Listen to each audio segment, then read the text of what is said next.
Assalamualaikum warahmatullahi wabarakatuh. Apa kabar Amakai Squad? Semoga kalian semua dalam keadaan sehat walafiat dan selalu mendapatkan lindungan dari Allah Subhanahu wa taala.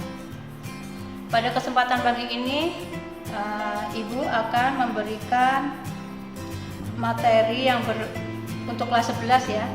Kelas 11 materi mengenai perdamaian dunia sesuai dengan Undang-Undang Dasar Negara Republik Indonesia tahun 1945.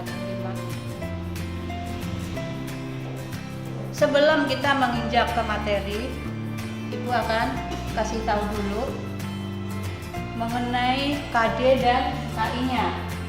Dalam bab ini, kita belajar kompetensi dasarnya adalah sistem hukum dan peradilan nasional, peradilan internasional. Lalu indikator pencapaiannya atau IPK-nya adalah mengenai hubungan internasional, makna hubungan internasional, pentingnya hubungan internasional bagi bangsa Indonesia, politik luar negeri Indonesia dalam menjalin hubungan internasional, peran Indonesia dalam menciptakan perdamaian dunia melalui organisasi internasional. Nah, itu yang kalian perlu ketahui dulu, KD sama KI-nya. Lalu kita menginjak yang materi awal, yaitu tentang pengertian daripada hubungan internasional itu sendiri. Hubungan internasional itu ada beberapa pendapat oleh para ahli hubungan internasional. Kalian tentunya juga ada ya di buku ya, kalau itu bisa dibaca di buku. Misalnya Ibu kasih contoh adalah ada Hugo de Groot. Hugo de Groot dia berpendapat bahwa hubungan internasional didasarkan pada kemauan bebas dan persetujuan dari beberapa atau semua negara. Itu contoh daripada Hugo de Groot. Yang selain itu juga masih ada lagi banyak yang untuk pengertian daripada hubungan internasional itu. Lalu pengertian yang kedua adalah makna hubungan daripada internasional. Secara umum, hubungan internasional diartikan sebagai hubungan yang bersifat global, yang meliputi semua hubungan yang terjadi dengan melampaui batas-batas ketatanegaraan. Konsepsi hubungan internasional itu sendiri oleh para ahli itu bisa dipersamakan dengan adanya konsepsi politik luar negeri atau hubungan luar negeri dan politik internasional. Itu definisinya juga ada pendapat para ahli juga di situ. Pendapat para ahli mengenai definisi daripada hubungan internasional. Misalnya di sini ada Ibu contohnya adalah Mukhtar Mas'ud, ada juga JC Johari, ada juga Tini Rustini SPD. Ibu ambil satu, yaitu misalnya Tini Rustini, yaitu hubungan internasional adalah hubungan antar negara dalam berbagai aspek kehidupan untuk memenuhi kepastian kepentingan masing-masing. Itu yang menurut daripada Tini Rustini. Lalu yang berikutnya adalah pentingnya hubungan internasional bagi yang tiga ya, pentingnya hubungan internasional bagi bangsa Indonesia. Oke, perlunya kerjasama dalam bentuk hubungan internasional antara lain karena adanya faktor-faktor sebagai berikut. Misalnya ada faktor internal dan juga ada faktor eksternal. Faktor internal itu adalah yaitu adanya kekhawatiran terancam kelangsungan hidupnya baik melalui kudeta maupun intervensi dari negara lain. Itu jadi kekhawatiran dari negara kita sendiri, dari dalam internal, kasus internal sendiri. Yang kedua adalah faktor eksternal. Faktor eksternal adalah yaitu ketentuan hukum alam yang tidak dapat dipungkiri bahwa suatu negara tidak dapat berdiri sendiri tanpa bantuan dan kerjasama dari negara lain. Itu yang faktor eksternal. Jadi ketergantungan tersebut terutama dalam misalnya upaya memecahkan masalah-masalah ekonomi, politik, hukum, sosial, budaya, dan pertahanan keamanan. Itu pasti kita akan memerlukan bantuan negara lain. Lalu pola hubungan internasional yang dibangun oleh bangsa Indonesia dapat dilihat dari kebijakan politik luar negeri Indonesia. Masih ingat nggak kalian politik luar negeri Indonesia adalah apa? Politik luar negeri Indonesia adalah bebas aktif. Nah, itu politik luar negeri yang bebas aktif, dan ini dapat diabadikan bagi kepentingan nasional, terutama dalam kepentingan pembangunan di segala bidang. Itu politiknya, politik bebas aktif. Lalu pembangunan hubungan internasional bangsa Indonesia ditujukan untuk apa? Untuk apa sih pembangunan tuh? Untuk apa sih? Untuk meningkatkan persahabatan dan kerjasama bilateral, regional, dan multilateral sebagai dalam berbagai macam forum sesuai dengan kepentingan dan kemampuan nasionalnya. Itu adalah tujuan daripada hubungan internasional itu tadi dalam bidang pembangunan. Lalu selain itu bangsa Indonesia juga ada hubungan internasional, contohnya misalnya pada pembentukan satu negara Republik Indonesia yang bentuk dalam negara kesatuan dan negara kebangsaan yang demokratis, itu contohnya. Lalu mempertahankan kemerdekaan bangsa dan menjaga keselamatan negara. Lalu meningkatkan perdamaian internasional, karena hanya dalam keadaan damai Indonesia dapat membangun dan memperoleh syarat-syarat yang diperlukan untuk memperbesar kemakmuran rakyat.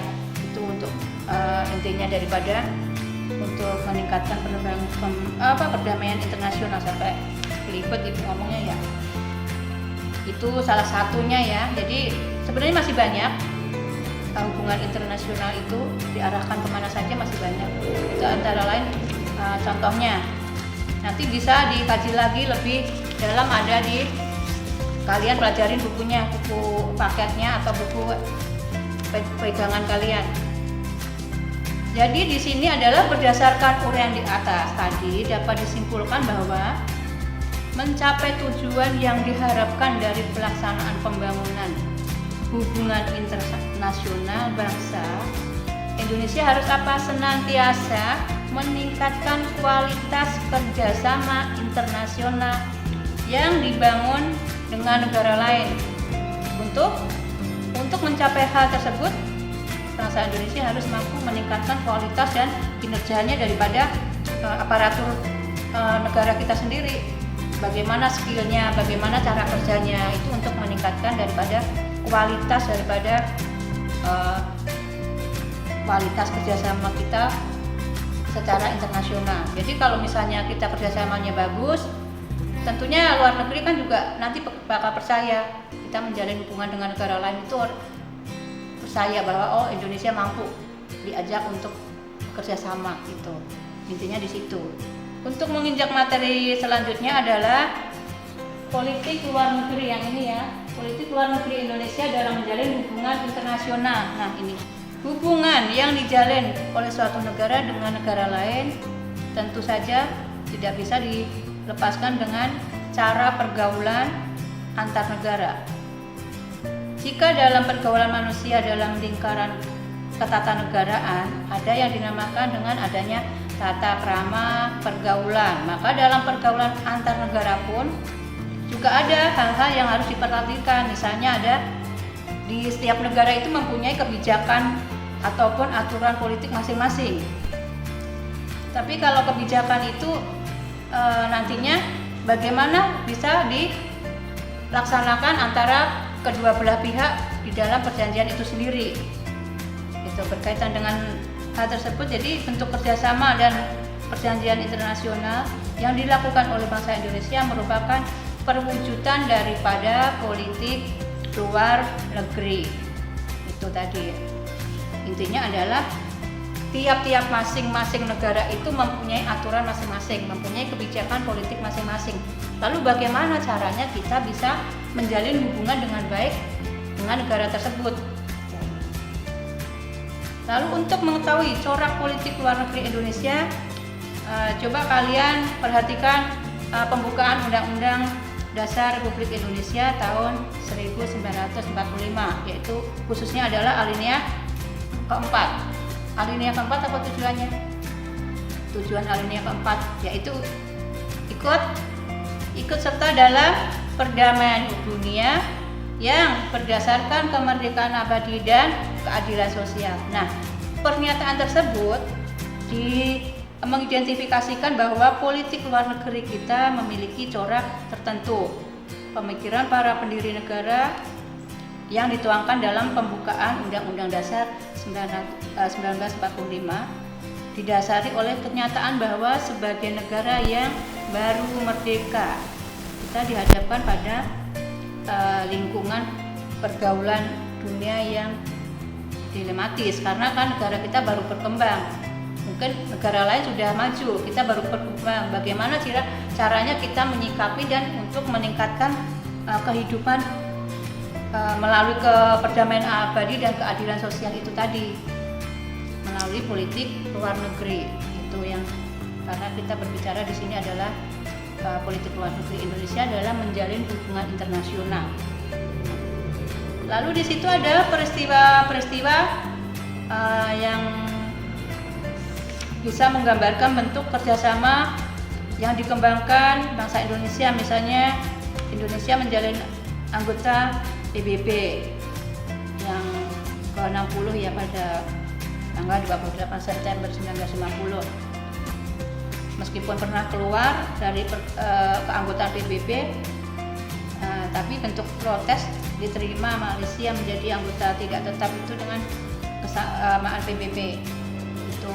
Lalu ada juga yaitu memprakarsai penyelenggaraan Konferensi Asia Afrika atau KAA yang ada di mana? Konferensi Asia Afrika. Tentunya kalian masih ingat kan? Itu ada di Bandung. Yang ketiga ada terlibat langsung dalam misi perdamaian dunia keamanan PBB. Jadi negara kita mengirimkan pasukan namanya pasukan Garuda untuk membantu perdamaian PBB di negara konflik. Misalnya ada di Kongo, ada Vietnam, ada Kamboja, Bosnia dan sebagainya. Itu pernah Indonesia mengirimkan pasukan Garuda kita. Lalu ada juga Indonesia menjadi salah satu pendiri ASEAN, yaitu organisasi negara-negara di kawasan Asia Tenggara, sebagai Sekretariat Jenderal ASEAN yang ada di Jakarta. Lalu ikut serta dalam pesta olahraga internasional, mulai dari Asian Games, Asian Games, Olimpiade dan sebagainya. Banyak ya contoh-contoh daripada peristiwa-peristiwa yang berhubungan dengan menggambarkan bentuk kerjasama dengan luar negeri, hubungan internasional.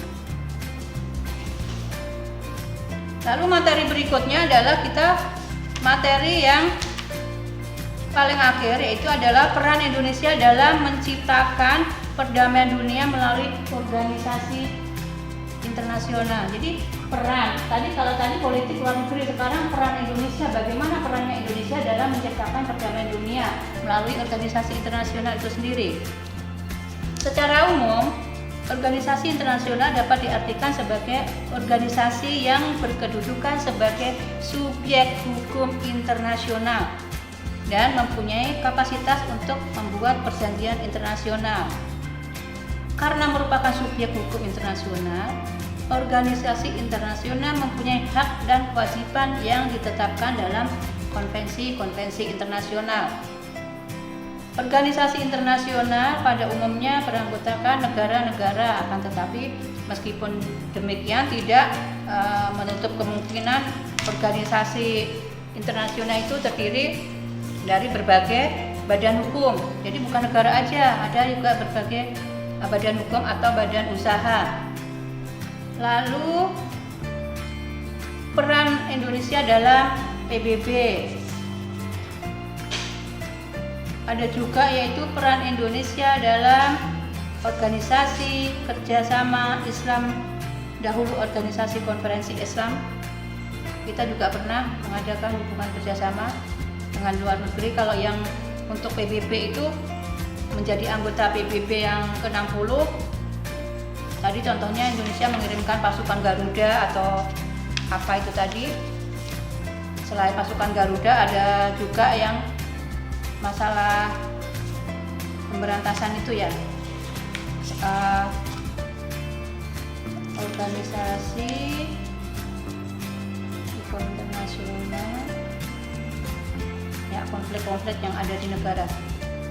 Lalu organisasi konferensi Islam menjadi organisasi kerja sama Islam pada tanggal 28 Juni 2011. Peran Indonesia dalam hal PAUGI dilancarkan, di antaranya adalah Indonesia menerima mandat sebagai ketua dari Komite of Sikh. Indonesia bertugas memfasilitasi perundingan damai antara Moro National Liberation Front dengan pemerintah Filipina pada tahun 1993. Ada juga Indonesia mendukung pelaksanaan OIC. Terus ada juga Indonesia mendorong negara-negara Islam untuk memperhatikan konflik antara Palestina, Israel dan mencari jalan keluar atau konflik dari konflik tersebut. Itu yang berhubungan dengan peran Indonesia melalui konferensi Islam. Lalu peran Indonesia yang di dalam APEC. APEC apa APEC?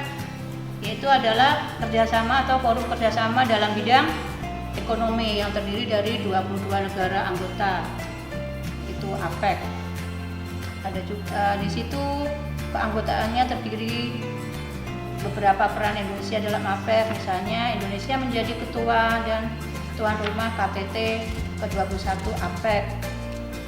Terus Indonesia menjabat sebagai ketua APEC Paroi 1994. APEC pernah dengar nggak? APEC itu organisasi internasional dalam bidang ekonomi, itu APEC. Indonesia pernah menjadi anggota APEC, malah menjabat sebagai ketua. Terus peran Indonesia dalam ASEAN juga pernah. Tentunya kalian kalau misalnya itu masih ingat lah atau dengar oh pernah ada ASEAN KTT non-blok. Nah itu adalah hubungan negara kita dengan hubungan luar negeri, jadi bukan internal Indonesia nasional, itu adalah hubungan dengan luar negeri. Kalau ASEAN misalnya Indonesia mendapatkan kepercayaan untuk mengadakan konferensi tingkat tinggi KTT non-blok, itu ASEAN. Terus ada juga menjadi tuan rumah KTT ASEAN yang ke-9 dilaksanakan di Bali. Lalu Indonesia kembali menjadi tuan rumah dari KTT ASEAN yang ke-18 yang dilaksanakan di Jakarta. Terus ada juga Indonesia sebagai negara Asia selalu berusaha menciptakan perdamaian di kawasan Asia Tenggara. Misalnya Indonesia menengahi konflik antara Kamboja dan Vietnam. Itu yang peran Indonesia di dalam ASEAN. Lalu ada juga peran Indonesia dalam UNESCO. Nah, UNESCO ini apa UNESCO? UNESCO didirikan oleh PBB sebagai badan khusus untuk mendukung perdamaian dan keamanan melalui pendidikan, ilmu pengetahuan dan budaya, itu UNESCO. Indonesia menjadi anggota UNESCO dan pada tanggal 27 Mei 1960, di antaranya Indonesia bisa mengatasi kesulitan finansial yang dialami UNESCO melalui program IFIT atau Indonesia Fund in Trust, yaitu langkah UNESCO untuk menerima Palestina sebagai anggotanya, menyebabkan Amerika Serikat menghentikan pembayaran kontribusi negaranya. Itu pernah membantu Indonesia ya mengatasi kesulitan finansial. Lalu ada lagi yaitu Indonesia terpilih sebagai anggota Badan Eksekutif UNESCO untuk periode 2017 sampai 2021. Nah, itu yang peran Indonesia dalam bidang UNESCO. Lalu yang terakhir adalah peran serta Indonesia dalam gerakan non-blok. Apa gerakan non-blok? Yaitu merupakan wadah yang tepat bagi negara-negara berkembang untuk memperjuangkan cita-citanya. Dan untuk itu Indonesia senantiasa berusaha secara konsisten dan aktif membantu bagaimana upaya ke arah pencapaian tujuan dan prinsip-prinsip gerakan non-blok tersebut. Itu bagaimana caranya Indonesia ini supaya bisa maju melalui gerakan non-blok tersebut. Kemerdekaan juga. Oke, dari materi yang tadi Ibu sampaikan dapat Ibu simpulkan adalah bahwa secara umum hubungan internasional diartikan sebagai hubungan yang bersifat global yang meliputi semua hubungan yang terjadi dengan melampaui batas-batas ketatanegaraan. Itu tadi. Terus konsepsi hubungan internasional oleh para ahli dianggap sama atau dipersamakan dengan adanya konsepsi politik luar negeri atau hubungan luar negeri dan politik internasional. Lalu kerjasama dalam bentuk hubungan internasional itu ada faktor internal dan faktor eksternal. Terus pola hubungan internasional yang dibangun oleh negara Indonesia dapat dilihat dari kebijakan politik luar negeri bangsa Indonesia dalam membina hubungan dengan negara lain. Lalu dasar yang mewarnai politik luar negeri Indonesia adalah pembukaan Undang-Undang Dasar tahun 1945 alinea yang keempat tentang tujuan negara, yaitu ikut serta dalam perdamaian dunia yang berdasarkan kemerdekaan, perdamaian abadi dan keadilan sosial. Itu antara lain adalah ringkasan materi yang tadi Ibu sampaikan. Sekarang untuk kalian Ibu kasih tugas, yaitu ada lembar LKPD-nya, lembar kerja peserta didik. Nanti Ibu share, kalian mengerjakannya di situ ya.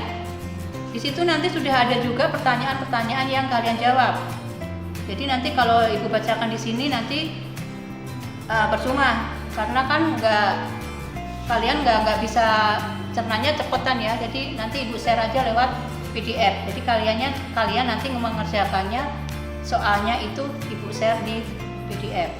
Mungkin kalau misalnya ada pertanyaan bisa langsung japri ke Ibu kalau misalnya kurang jelas.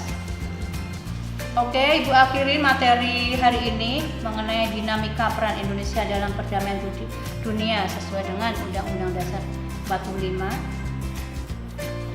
Ibu akhiri, semoga kalian tetap semangat dan selalu jaga kesehatan, selalu stay at home ya. Wassalamualaikum warahmatullahi wabarakatuh.